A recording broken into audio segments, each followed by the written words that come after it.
ये कांग्रेस का हाल है।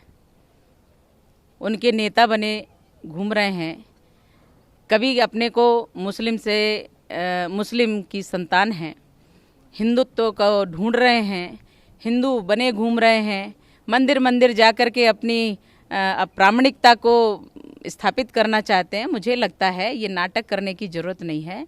देश की जनता बहुत अच्छे से समझती है, जो अपना नहीं हुआ वो किसी का नहीं हो सकता।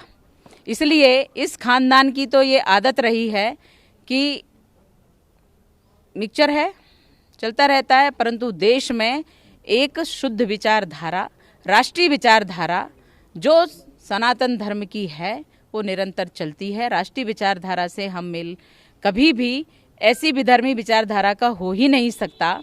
और कांग्रेस की विचारधारा तो आतंकवादियों को संरक्षण देने की है। इसके कई उदाहरण हैं। सोनिया गांधी कई बार आतंकियों के मरने पर रोई हैं, और इसलिए और भी जो आतंकवादी गए हैं उनके घर ये रुपए की थैली लेकर के भेंट करने गए हैं कांग्रेसी।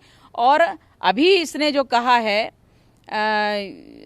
इसने राशिद अल्वी ने जो कहा है, ये निश्चित रूप से विक्षिप्तों की पार्टी बन गई है।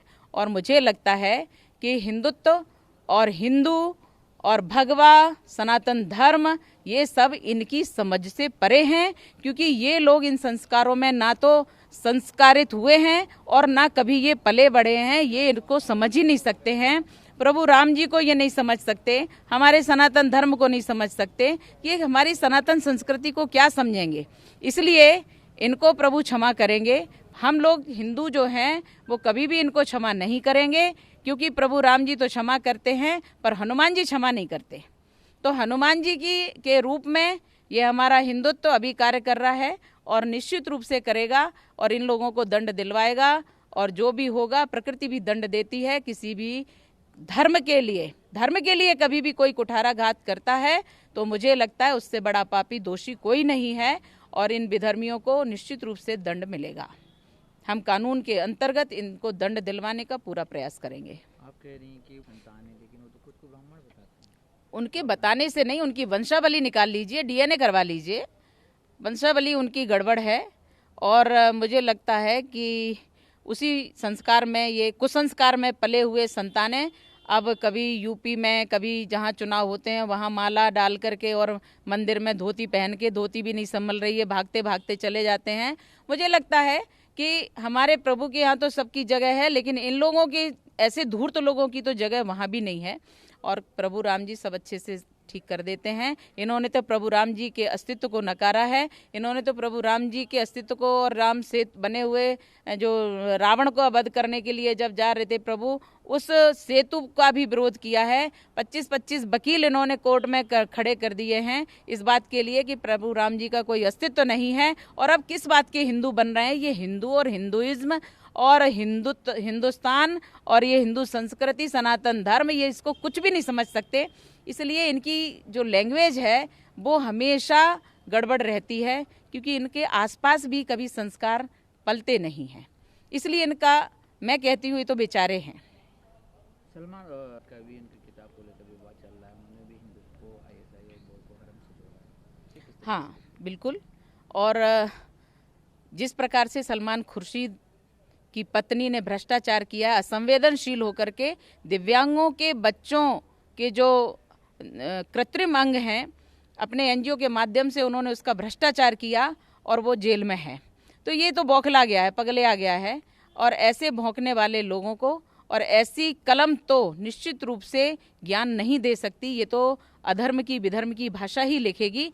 परंतु हम इतना कहेंगे, हमारा भारत देश हिंदुत्व सदैव सहिष्णु रहा है और इसलिए ये यहाँ जिंदा हैं।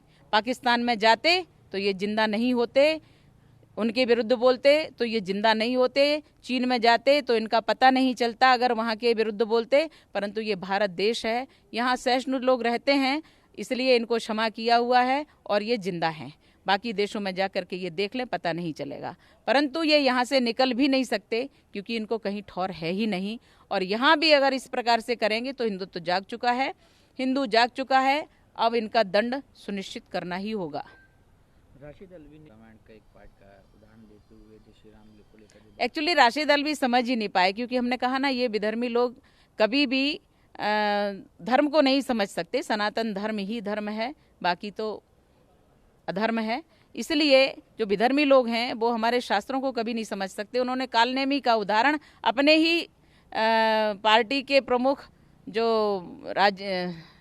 राहुल गांधी है उनको दे दिया, प्रियंका को कह दिया। उन्होंने कालनेमी राहुल और प्रियंका को कहा है। और ऐसे कालनेमी बने हुए लोगों के लिए हमारे हनुमान जी, प्रभु राम जी के भक्त हनुमान जी निश्चित रूप से उनकी व्यवस्था करते हैं। और कालनेमी का क्या हश्र हुआ था, कालनेमी झूठा साधु सन्यासियों का वेश बना करके, और उसने जिस प्रकार से हिंदुओं को झूठा बना करके और प्रभु राम जी से छल किया था, उसका हश्र, उसका वध करके किया। और इसलिए हमारे प्रभु राम जी का काम प्रभु हनुमान जी हमारे निपटा देते हैं। इनका भी यही हश्र होने वाला है। इससे पहले के बयान में कि ये लोग अब दूसरे धर्म के बारे में नहीं बोलते हैं, अगर बोलने सब देखो, दूसरा धर्म कोई है ही नहीं। जो सनातन धर्म है, इतनी विशाल, इतनी प्राचीन, इतनी नवीन और इतनी अभ्युदय संस्कृति है कि जिसकी कोई कल्पना नहीं कर सकता। मत और पंथ तमाम हैं और होते भी हैं। कोई किसी के मत को मानने वाला है, कोई किसी पंथ का मानने वाला है, परंतु धर्म सनातन ही है। और सनातन धर्म के विरुद्ध विधर्मी जब बोलते हैं तो निश्चित रूप से वो विधर्मी भारत के सहिष्णुता का लाभ उठा रहे हैं। और ये लाभ उनको अधिक दिन तक नहीं मिलेगा, क्योंकि हिंदू जाग चुका है। कांग्रेस खत्म हो रही है और कांग्रेस के खत्म होने से ये लोग बौखला रहे हैं। हबीबगंज की बात करिए आपने। नमस्कार, मैं हूं मानक गुप्ता। अगर आपको हमारा ये वीडियो पसंद आया हो तो इसे लाइक और शेयर जरूर करें।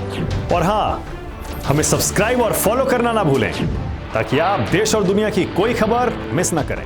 तो जुड़े रहिए हमारे साथ और देखते रहिए न्यूज़ 24।